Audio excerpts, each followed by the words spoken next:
Olá, meu nome é Liliana Rios, eu sou psicóloga e nós fizemos um vídeo anterior que tratava dos 5 elementos que podem ser avaliados quando você for fazer uma escolha afetiva. Se você não assistiu esse vídeo, volta lá e assista. Neste vídeo agora, nós trataremos especificamente das 5 áreas que nós descrevemos anteriormente.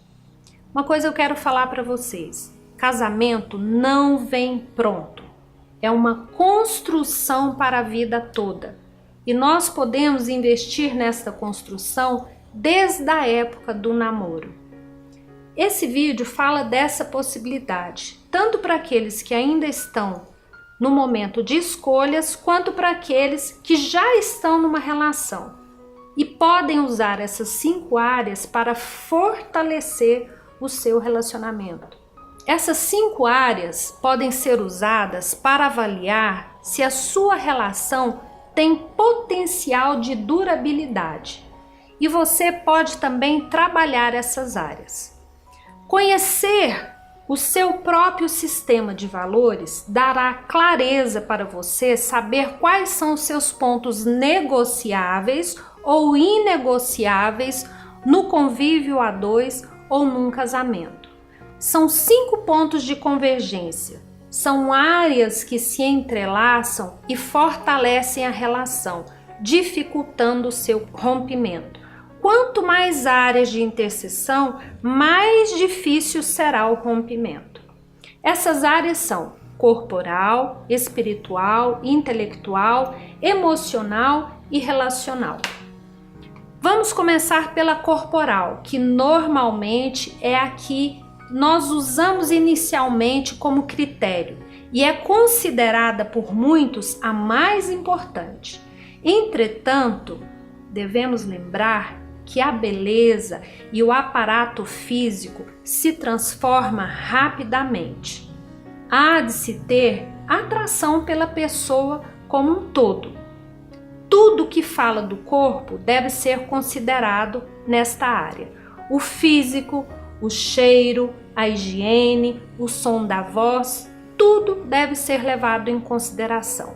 Por exemplo, se a forma como a pessoa mastiga te incomoda, saiba que é uma área que deve ser observada.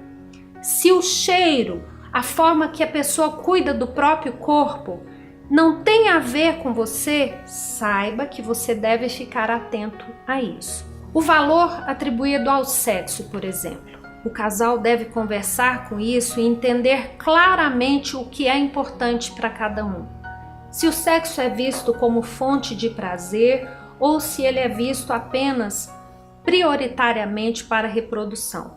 O casal deve conversar longamente e entender os seus valores atribuídos. Um outro aspecto também que diz respeito à corporalidade é se a pessoa gosta de atividade, se ela é atlética, se ela é do tipo sedentária, se gosta de carne, se o outro é vegetariano.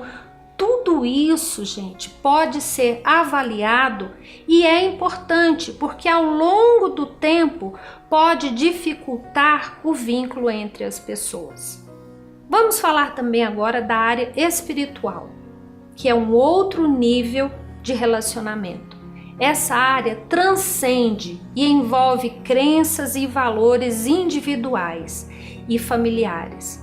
Pessoas com visões divergentes nessa área podem enfrentar problemas, por exemplo, quanto ao tipo de cerimônia que vão escolher no momento do casamento ou que tipo de educação religiosa vão oferecer para os filhos. No início, na época do namoro, talvez isso não seja um problema, mas com o passar do tempo pode ser mais um item, mais um tópico para desgastar a relação. Quando há divergência na área espiritual, pode inclusive envolver a família estendida, trazendo dificuldades para o casal na sua intimidade. Uma outra área importante é a intelectual, que envolve desde a profissão até a cultura da pessoa, as áreas de interesse e as prioridades que cada um dá às coisas que têm a ver com cultura e profissão. Por exemplo, se essas áreas não convergem, certamente ocorrerão desentendimentos frequentes no momento de uma viagem, no momento de passeios ou em que investir o tempo livre. Se um gosta de explorar e visitar museus e o outro não se interessa por isso, sempre haverá um insatisfeito nessa relação. Relacionar é saber negociar. Numa relação sempre haverá momentos de negociação e um sempre terá que abrir mão de alguma coisa. Entretanto, se as diferenças forem gritantes, haverá uma sensação crescente de insatisfação, de solidão e de tristeza. Por isso que muitas pessoas que estão em relacionamentos duradouros ainda têm a sensação de solidão. Elas estão acompanhadas, mas estão sozinhas. E tem a ver com isso. Estão sempre com a sensação de insatisfação.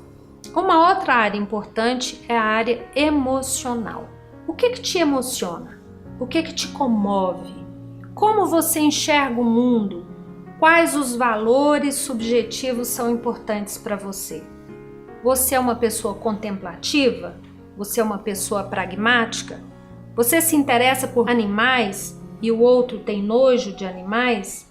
Imagine alguém que seja o seu oposto nessa área. Certamente você enfrentará problemas no futuro na relação a dois. É óbvio que nunca encontraremos ninguém com os mesmos valores que nós temos e nem mesmo com a mesma forma de funcionar, pois não há ninguém como nós. Mas temos que levar em consideração que pessoas opostas podem se estranhar no convívio diário a ponto de se irritarem frequentemente uma com a outra e isso tornar a vida cotidiana insuportável. Por isso é que é importante conhecer exatamente quais são os valores que você atribui nessa área. Por fim, a área dos relacionamentos sociais e familiares. Fala dos grupos de convívio que frequentamos e que valorizamos. Fala do lugar de importância dado à família de origem, às relações com amigos e grupos de trabalhos. Gostar ou não de receber amigos e parentes em casa, por exemplo. Por isso é que é importante conhecer qual é o nível de importância que o seu companheiro, seu parceiro, seu namorado atribui a essa área. Então eu pergunto, há convergência? Há divergência? Uma coisa, sempre haverá divergências, mas quanto mais clareza cada um tiver sobre o que aceita ou não negociar numa relação, mais chance haverá de que exista uma parceria, uma sociedade, onde os interesses mútuos sejam respeitados e supridos. Então essas são as 5 áreas que você pode usar, os 5 elementos que você pode usar para avaliar a sua relação. Fica aí a dica para vocês. Até mais!